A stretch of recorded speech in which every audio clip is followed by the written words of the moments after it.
So if you use yarn in any way, knitting, crocheting, weaving, whatever, you are probably familiar with these. This is what happens. It's normal. It happens. This is where, as they're winding our smaller balls, that they run out of yarn on one cone, they tie a knot, keep going to keep winding the ball. Industry standard is 3 knots per ball, so you know, it just happens. The yarn can break in the machine as it's spinning. It can run out and need to be replaced. There's lots of reasons that these little knots happen. But what do we do as yarnies to overcome the knots in our yarn? Well, I'm casting on in this project, and I have several more stitches to cast on. I don't want this knot in my cast on.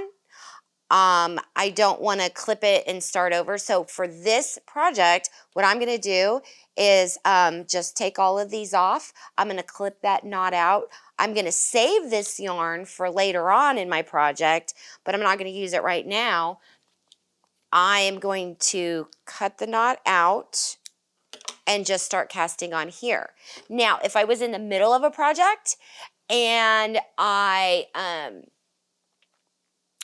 would look at the texture of the stitches that I'm doing, if it would be easy to weave it in and it wouldn't be noticeable, then I would leave a long tail both sides and just pick up, cut the knot out and pick up and keep knitting. If I was close to the end of a row, I would backtrack, clip the yarn there, and then start a new row with the fresh yarn, because I don't like having those knots in my knitting, and I would rather weave in my ends to make a smooth join.